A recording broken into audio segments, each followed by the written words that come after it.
Hello, my name is Mitch and I draw Blood Force, and today we're going to take a look at another End of the Image Artists at Marvel era comic. This is X Factor number 65 by Chris Claremont and Whilce Portacio. So this is one of those first comics I ever picked up. This is from that first batch, that's at least dated April 1991. And I would say this is one of my favorite comics, period. And it's probably like 2/3 because of nostalgia, but it's also because it's a great looking comic. The actual story, there is next to nothing in this issue. I will say that. but there is a shit ton of awesome Whilce Portacio artwork. And just quickly first, if you feel like you might want to help support me as an artist, or if you want access to the Blood Force comics, open up the description. There's a link there for my Patreon. And subscribing there will give you access to all of that. Also, if you go over to my Instagram, commissions are now open. That's how you can get your own Blood Force artwork. So let's get into the cover here. First of all, this is an excellent cover. It doesn't really say what is going to be going on theoretically. Actually, maybe it is. Because this is just a training episode for the most part. And, like, there's no real story in this one. So maybe just having everybody flying out from a whole bunch of speed lines and everybody's shooting things and, it's very exciting. Yeah, that's kind of the comic, too. And this is, I would say, a good showcase of how the versions of these characters that Whilce drew is maybe the best versions there are. I mean, character design of the Beast aside.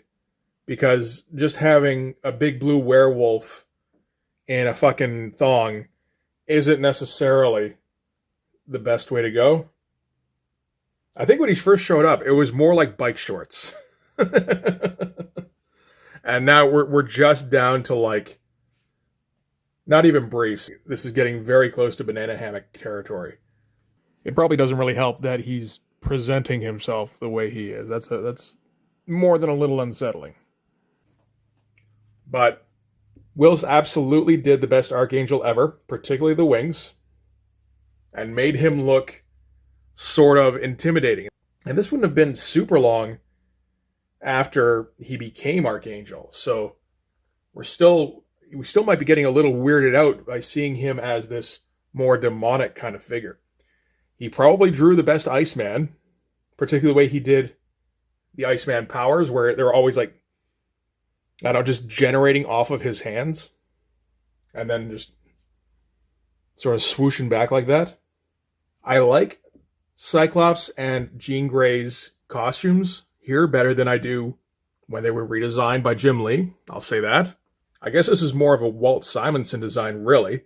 Same with Archangel there as well.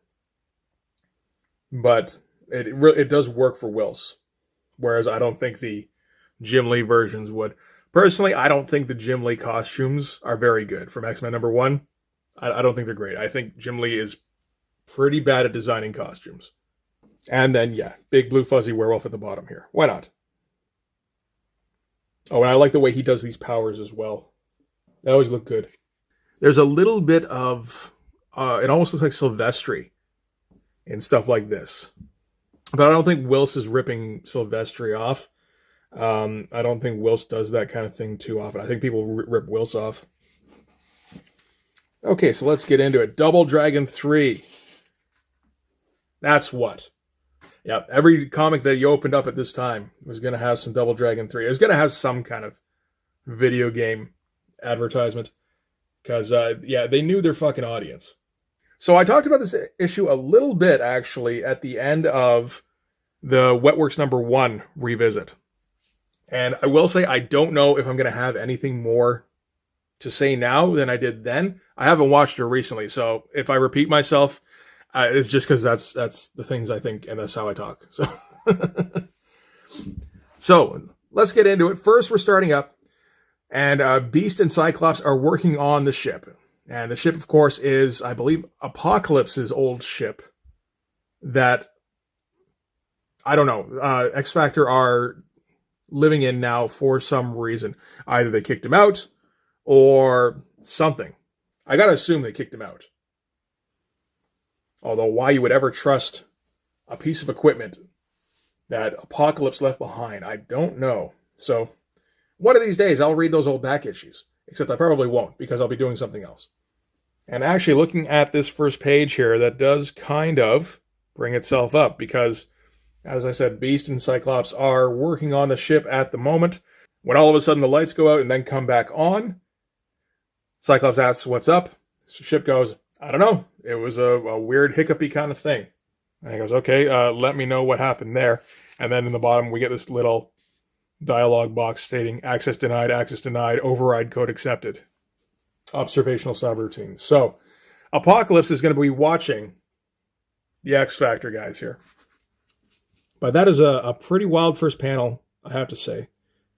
If you look at it closely, there are template elements. Like, you know, there's some circles here and there's just like some ruled lines and stuff. But it doesn't have the randomness that, say, you know, Eric Larson, when he's pressed for time, would do. I feel like with Whilce, it's much more, he understands it a lot better than a lot of the other guys do. I'm not sure why. It just feels like that might be the case. And you can already see the insane amount of detail we're going to get on pretty much every page, I think. Whilce don't skimp. So let's get into it. Shalaboom. And this is, of course, that first flip. Getting our first double-page spread of the issue. Probably the only one, thinking about it. And this is Endgame Part 1, Malign Influences. By Jim Lee and Whilce Portacio doing the plot. Chris Claremont doing the script. Whilce is doing the pencils. And Art T-Bear is the inking. And he's actually kind of an essential part of this, because he does lend a very specific feel to this particular era of Whilce's artwork. And I'd be very interested to see what exactly Jim Lee had to do with this. I've been talking with a couple of people in the comments about Homage Studios at this point. Or I guess it's Homage. Because shortly after this, when Jim Lee starts up X-Men number 1 in 1991, the big record-setting X-Men number 1, it feels like a lot of the creativity starts going out the window. And it could be that he was pressed for time. It could be, I don't know, he settled into his role as industry bigwig kind of guy. Or it could be he didn't have Whilce helping him out on the layouts. I'm not for sure. I will say that first shot of Magneto in Uncanny number 274. So that one there. I was talking about somebody in the comments with us about this before. And he said this struck him as a very Portacio kind of composition, because he had a much better grasp of this sort of perspective than somebody like Jim Lee did. And at first I was like, I don't know if I see it. And then you look at it, it's like, you know what? No, I do actually see that. Yeah. And particularly like the fluidity behind Rogue here. No, I think that's absolutely correct. That this is a Whilce Portacio composition, at least this side of it.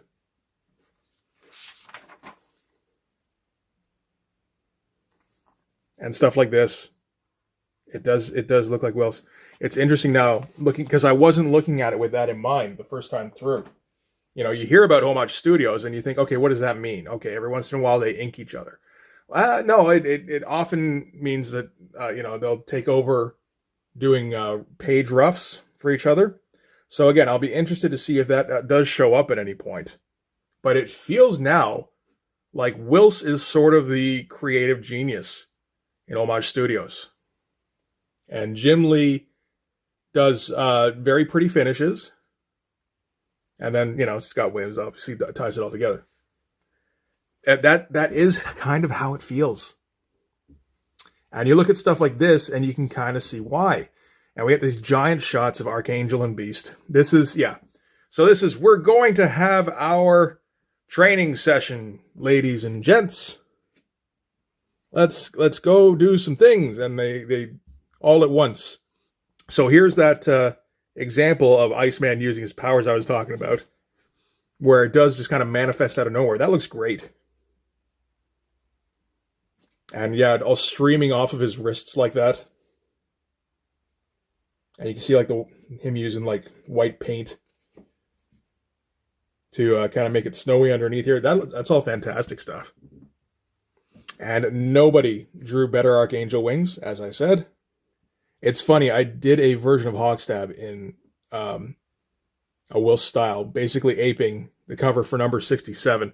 And you look at the leg muscles that Wills was coming up with, and it's like, okay, so how much of this is just you're bored and you don't think there's enough detail in this leg?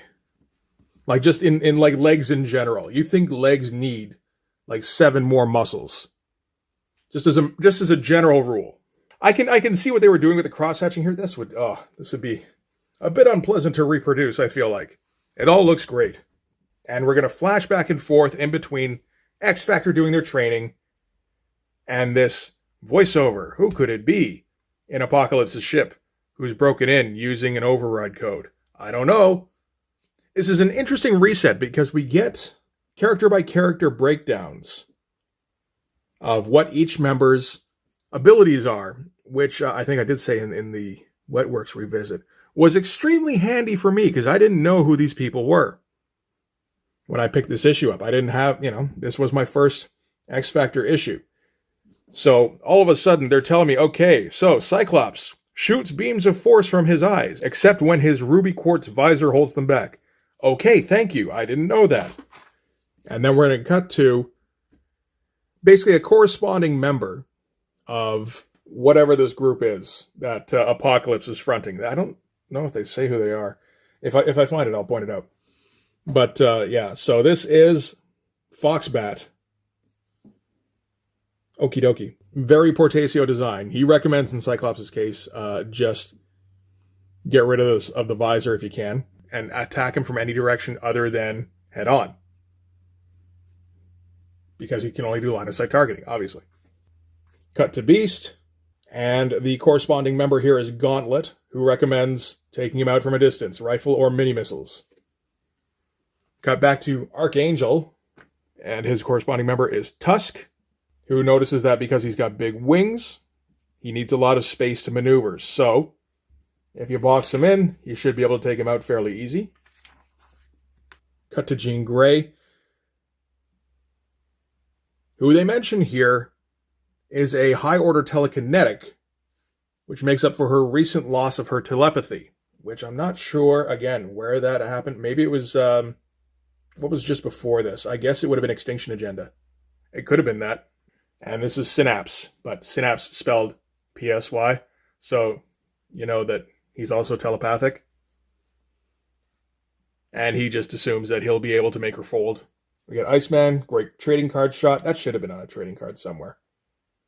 And Barrage's assessment is to break his slide and then counter ice with raw heat to finish the job. Which, okay, it's, seems simplistic, but that's okay.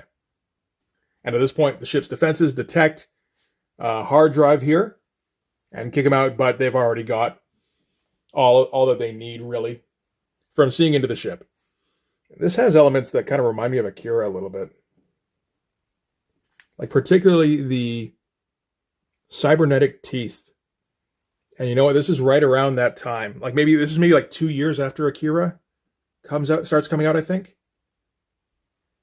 And I think Wilson Jim are the ones who are showing everybody this crazy shit coming out of Japan here.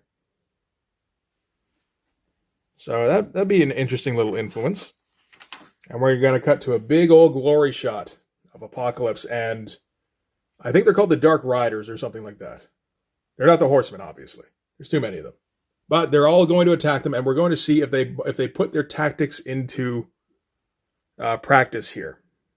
And honestly, the perspective on this shot doesn't work. Unless he is popping out of the wall, this guy here. And Apocalypse is like 20 feet tall, which he may very well be in this shot. We'll see over the course of this series here, Apocalypse can change shape. But yeah, if he's like horizontally popping out of the wall, you know, and they're under him, then that's the only way this makes sense. But it doesn't matter because it's a cool shot. So X Factor ends their training sequence, and Cyclops is all going to give them some shit. Like, man, you guys did a shit job. Way to go. We got to work a lot harder if we're going to be a proper team. And then Iceman is going to get all offended. Be like, man, we are a hard-working team. Not hard enough in my books. You know, that kind of thing.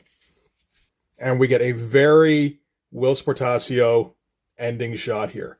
This is how you do a scene transition if you're Whilce Portacio in 1991. But he's always the one who's doing these weird-ass panel layouts. And he loves ending a scene with no background at the bottom of a page. And people just, kind of standing there, usually in like an isometric view, like a 3/4 kind of upshot. It's very dramatic. And of course, because of the angle here, Scott looks like he's about 30 feet tall. So now we're going to get Archangel flying out of Apocalypse's ship. And we're going to get a brief breakdown on what's been happening with Archangel recently, which is basically that Apocalypse captured him. And at this point, Angel had actually had his wings amputated because in the Mutant Massacre, from what I understand.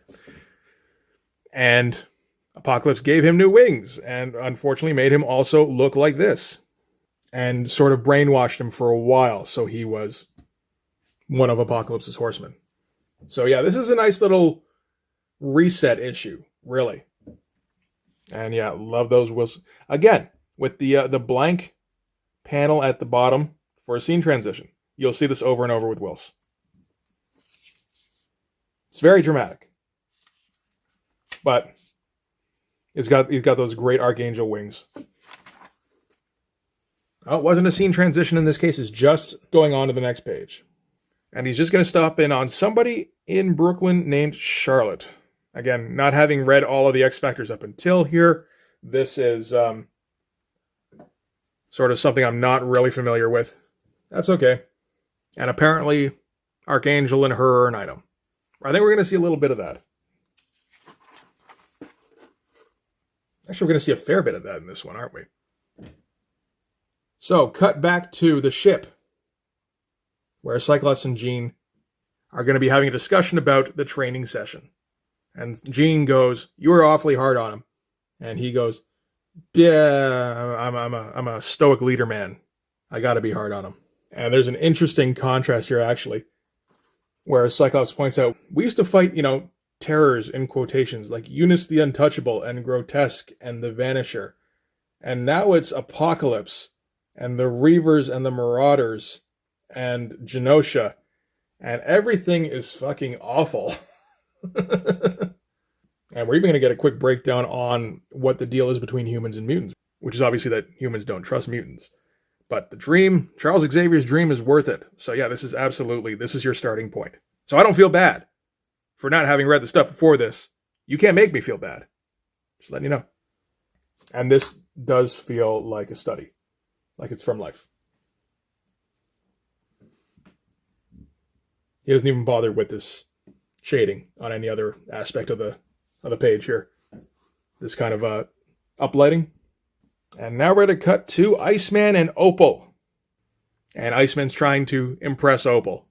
So he's going to give her an ice rose. That's a good start. And then take her for a ride on his ice slide. And yeah, you better fucking bundle up, lady. It might have been a good idea to bring some mittens too. Is it melting? It kind of looks like it might be. But yeah, this stuff looks so great. This is whenever you need some kind of power blast, it's always good to look at some Whilce Portacio. Whenever you need anything, it's always good to look at some Whilce Portacio. And now we're going to cut over to the Beast post-shower, so with multiple hair dryers on him. Because that's the only way he can dry himself. Which is fun. It's a good shot of him, too. And I like his LexCorp computer. Oh, that's the first time I'm noticing that. Okay. And he's watching old tapes. Well, not that old, but like, yeah, maybe a month or two old. of his girlfriend, Trish Tilby, who's reporting in the Gulf, because the Gulf War is going on. It's 1991. But yeah, definitely tapes. That's a very well-rendered tape. So now we're going to cut back to the Dark Riders making their assault on the ship and X Factor. And we're going to get a classic villain shot first with all the uplighting. And ooh, scary. And just at that moment, Cyclops and Beast are going back and talking about the fact that ship kind of cut out of power a little bit just before their training session. That is weird. Yeah, you find anything? No, not yet. Okay. And at that point, the lights cut out again, but this time it's because of a surface impact. So we're going to cut to the Dark Riders implementing their plan on how to defeat X Factor. So if we recall, Barrage here was going to go after Iceman, Gauntlet was going to go after Beast, and Tusk was going to be taking on Archangel. I don't see Foxbat to take out Cyclops, but he can't be too far. And we're going to start with Gauntlet spraying those mini missiles that he said he was going to use on the Beast, and Beast is going to have some trouble with it. So, good start. And now we've got Synapse taking on Jean Grey, and this is where things get just fucking dope. Because it's all kind of metaphorical, so Wills can draw whatever the fuck he wants here. And he likes to get kind of expressionistic when it comes to this sort of representational background. You know, like, so Synapse is basically going to turn her mentally back into a child and take away the knowledge of how to use her telekinesis. Because as a telepath, he can do that. And yeah, we're going to get, everything is going to be weirdly lit and have just, yeah, these are just representations of like anxiety and attack. And in a moment of like panic, she reaches out and goes, no, and then all of a sudden they're all silent. And she shouldn't be able to do that because she doesn't have her telepathy anymore. But, you know, in this instance, it kind of unlocks it. And Archangel and Iceman, away with their girls, are going to feel it as well. They're going to come back to the ship. And now that they're silent, Scott and Beast can coordinate their attacks. So he's going to deflect Barrage into Gauntlet here, while Beast takes out Tusk. And these aren't the ones they were supposed to be fighting. Right when Iceman and Archangel bust in. And again, this is just the ultimate glory shot for Archangel. All the feathers everywhere. That's spectacular. Knocks Tusk over onto Barrage. Iceman freezes them up before he can pop out his little minions off his back here. And they don't get much of a chance to enact their strategy there. They were probably distracted by the Silver Surfer jet ski. I would be too. So Synapse is going to try and finish off Jean here. And like, again, with the expressionism where it looks like she's just covered in like black blood. And finds something that is all of a sudden overpowering him. Because, you know, Jean's supposed to be world-class telepath and everything as well. Before she got her powers taken away anyway. And so now it's all the male members of X Factor versus Gauntlet. Who just gets shut down. And it says here, telekinetically shutting him down. I'm not sure exactly how you do that. Unless she like stopped his heart or something. She could have done that. So yeah. X Factor has been victorious now. We never did see Foxbat, did we? He never really made an impact of any kind. And at this point, the invading ship starts to infect the X Factor ship. Where all of these little nodules start burrowing into the ship. And taking it over, I believe. And again, gigantic shot of Apocalypse being bigger than anything else on the page. With just thighs the size of a fucking torso each. And again, all the detail in the world on all this little techie stuff. And yeah, that is it for the story behind X Factor number 65. We also get these Apocalypse Manifesto files, which I believe X-Force was also kind of doing with their issues, where they give you breakdowns on the characters. And this is from Apocalypse's perspective. And he would specifically want to talk about Archangel. since he's the one who transformed him into this. And again, that is just one of the coolest shots of Archangel you're ever going to see. And then cut from him to Cyclops. And we get some things here where it feels like Chris Claremont is trying to lay some groundwork for some future storylines. I have no idea how much of this actually turned into anything. So it says here, Summers is the father spawn of the 12, the archetype beings who will one day save or damn mutant kind. I don't know if that turned into anything. It might have. And do we have another one? Oh, one more, Jean Grey. And again, these are shots I would try to copy at the time. So when I was like 11 or 12. Particularly this one, I remember. And oh, look at that. Bob Harris is the editor. That doesn't bode too well. An interesting one, a letter here on the back, actually, where it's asking if Scott and Jean are ever going to get married. And then he says, straight out, there were plans for Scott and Jean to marry, but events in all the X books have forced a postponement of any wedding plans. I didn't realize they weren't married at this point. Are they get married at some point, right? Now I don't even know. Like, how much am I thinking of Lois and Clark, you know?